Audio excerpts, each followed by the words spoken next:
प्यारे प्रदेशवासियों, नमस्कार। पिछले कई दिनों से आप सबसे हमारा संवाद नहीं हो पाया और स्वाभाविक रूप से आप सब लोग भी इच्छुक होंगे कि हिमाचल प्रदेश में कोरोना वायरस की वर्तमान में क्या परिस्थिति है, और उसके साथ साथ में आप लोग ये भी जानने के लिए इच्छुक होंगे कि हिमाचल प्रदेश में सरकार कोरोना वायरस से संबंधित आने वाले समय में और वर्तमान में क्या क्या कदम उठा रही है। अभी तक हिमाचल प्रदेश में कोरोना वायरस के कुल 54 मामले 54 पॉजिटिव आए हैं, और उसमें से हिमाचल में जिनका उपचार अब चल रहा है उनकी संख्या 13 है जो हॉस्पिटल में है। जैसे मैं पहले भी आप सबके साथ बातचीत कर चुका हूं कि इस बीच में बहुत बड़ी संख्या में हिमाचल प्रदेश में दूसरे प्रदेशों में फंसे हुए हिमाचल के निवासी हिमाचल वापस आना चाहते थे, और उन लोगों की हिमाचल प्रदेश में आने के लिए हमने सरकार की ओर से इजाजत भी दी, व्यवस्था भी की। स्वाभाविक रूप से हमको इस बात की आशंका भी थी कि बाहर के प्रदेशों में जहां हिमाचल के लोग इस संकट के दौर में फंसे हुए हैं वो हिमाचल प्रदेश में आएंगे। संभावना इस बात की हो सकती है कि हिमाचल में कोरोना वायरस के मामले बढ़ सकते हैं, और उसके अनुरूप हमने हिमाचल प्रदेश में इस बात को अनुभव किया कि मामले में थोड़ी बढ़ोतरी भी हुई है। अभी जो 1 तारीख के बाद हिमाचल प्रदेश में अधिकांश मामले जो आए हैं उनमें से वही लोग ज्यादा संक्रमित पाए गए जो लोग हाल ही में हिमाचल प्रदेश में दूसरे प्रदेशों से आए हैं। वो भी अपने भाई हैं, उनके स्वास्थ्य की चिंता वो भी हमारी जिम्मेवारी है, उनकी जीवन की रक्षा ये भी हमारी जिम्मेवारी है, और इसके साथ साथ में हिमाचल प्रदेश के हर नागरिक के जीवन की जिम्मेवारी भी हमारी है। मैंने पहले भी इस बात का जिक्र किया था कि हिमाचल के निवासी जो बाहर के प्रदेशों में फंसे हैं वो हिमाचल आ सकते हैं, लेकिन हिमाचल प्रदेश में पहुंचने के पश्चात वो हमारे क्वारंटीन के नियमों का सख्ती से पालन करें। कुछ जगह इस बात को लेकर के हमने देखा है कि बहुत ईमानदारी से क्वारंटीन के नियमों का पालन किया है, होम क्वारंटीन में है और उसमें परिवार के सदस्यों से भी वो नहीं मिल रहे हैं। पर कुछ जगह हमने ऐसा भी अनुभव किया है कि होम क्वारंटीन के नियमों का जिस प्रकार से पालन होना चाहिए उस प्रकार से पालन नहीं हुआ। उसका परिणाम ये हुआ वो खुद संक्रमित थे, लेकिन परिवार को भी उनने संकट में डाल दिया।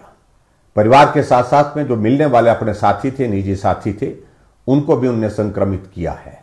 जितने भी हिमाचल प्रदेश में हाल ही में बाहर के प्रदेशों से जो हमारे हिमाचल निवासी आए हैं उनसे विनम्र निवेदन है कि आप होम क्वारंटीन के नियमों का सख्ती से पालन करिए। अगर पालन करने में कोताही होगी उसका नुकसान आपको भी होगा, आपके परिवार को भी होगा, हमारे हिमाचल प्रदेश के सभी निवासियों को होगा। ऐसी परिस्थिति में हमारे लिए विवश होकर के कानून के अनुसार कार्रवाई करने का भी निर्णय लेना पड़ सकता है।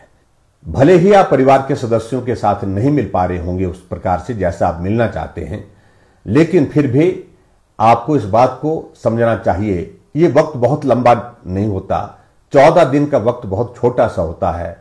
इस वक्त को आप गुजारिए, और ऐसे में फिर उसके पश्चात जब आपका टेस्ट करने के पश्चात आप परिवार के साथ मिलने की परिस्थिति में हो पाएंगे तो आपको किसी प्रकार की कोई कठिनाई नहीं होगी।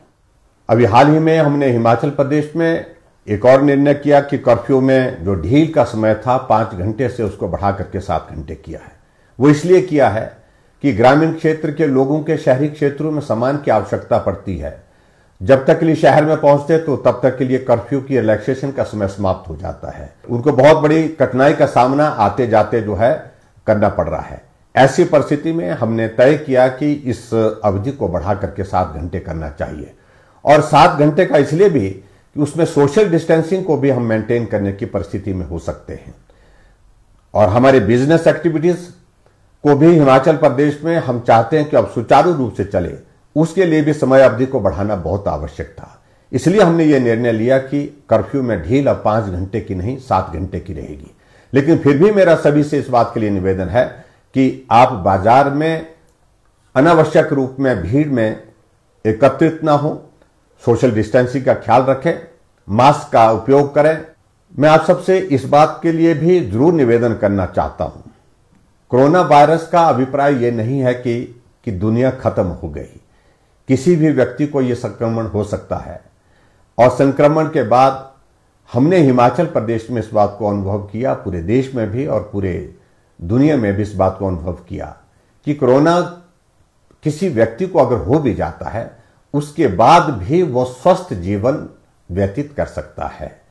कुछ वक्त तक के लिए परहेज की आवश्यकता है, कुछ सावधानियों की आवश्यकता है। आप पानी पिएं, गर्म पानी का सेवन ज्यादा करें। आप काढ़ा, जिसको हम अपनी भाषा में बोलते हैं, गांव की भाषा में, जिसका हमेशा हम पुराने समय से इस्तेमाल करते रहे, उसका इस्तेमाल करें। और ऐसी परिस्थिति में डॉक्टर की सलाह के अनुसार जो भी जिस प्रकार से वो आपको हिदायत देते हैं, जिस प्रकार से वो आपको गाइड करते हैं, उन सभी बातों का आप अनुसरण करें। आने वाले समय में हम इस बात को अनुभव कर रहे हैं कि कोरोना शायद अभी लंबा चले। ऐसी परिस्थिति में हम मान करके चलें कि कोरोना के साथ जीना, कोरोना के साथ काम करना और हमारे विकास के कार्य भी चलें, हमारी फाइनेंशियल एक्टिविटीज, हमारी सोशल एक्टिविटीज, वो भी आने वाले समय में नियमित रूप से चलने की परिस्थितियों में हो सके, उसके लिए मुझे लगता है कि हम सबको मन बनाने की आवश्यकता है। ऐसे में मेरा आप सबसे विनम्र निवेदन है कि आप सबका बहुत बड़ा सहयोग मिला है हिमाचल प्रदेश के सभी भाई और बहनों का, हिमाचल प्रदेश में इस लड़ाई को लड़ने के लिए। आने वाले समय में भी आप इस लड़ाई में अपना सहयोग हमारे साथ बनाए रखेंगे, ऐसा मुझे पूरा भरोसा है। मैं एक बार फिर से उन सब भाई और बहनों का आभार व्यक्त करना चाहता हूं जो कोरोना वॉरियर्स के रूप में, जो फ्रंट में आगे आकर के इस लड़ाई को लड़ रहे हैं, जिसमें डॉक्टर, पैरामेडिकल स्टाफ और हमारी नर्सेज हैं और सफाई कर्मचारी हैं, पुलिस कर्मचारी हैं। सभी लोगों ने बहुत महत्वपूर्ण भूमिका निभाई है। मैं हिमाचल प्रदेश पथ परिवहन निगम के भी उन कर्मचारियों का, ड्राइवर कंडक्टर का विशेष तौर से उनका भी आभार व्यक्त करता हूं, जो हमारे हिमाचल के निवासियों को जो संकट में फंसे थे दूसरे स्थानों में, दूसरे प्रदेशों में, उनको हिमाचल लाने में जिन्होंने अपनी भूमिका निभाई। भले ही हिमाचल प्रदेश में पिछले कुछ दिनों में कुछ मामले हमारे कोरोना वायरस के बढ़े हैं, लेकिन फिर भी मैं आप सबसे इस बात के लिए निवेदन करना चाहूंगा कि कोई चिंता का विषय नहीं और बाकी राज्यों की तुलना में अभी भी हिमाचल बहुत बेहतर परिस्थिति में है। लेकिन फिर भी हमको सावधानियां बरतने की आवश्यकता है, एहतियात बरतने की आवश्यकता है। उन सारी बातों का मैं जिक्र बार बार नहीं करना चाहता हूं, जो सारी बातें आपके साथ हमने साझा की है, जो बातें हमने आपके साथ बताई हैं। आप उन नियमों का पालन करते हुए आगे इसमें सहयोगी साथी बनकर के चलते रहेंगे, यही मैं आपसे निवेदन करना चाहता हूं।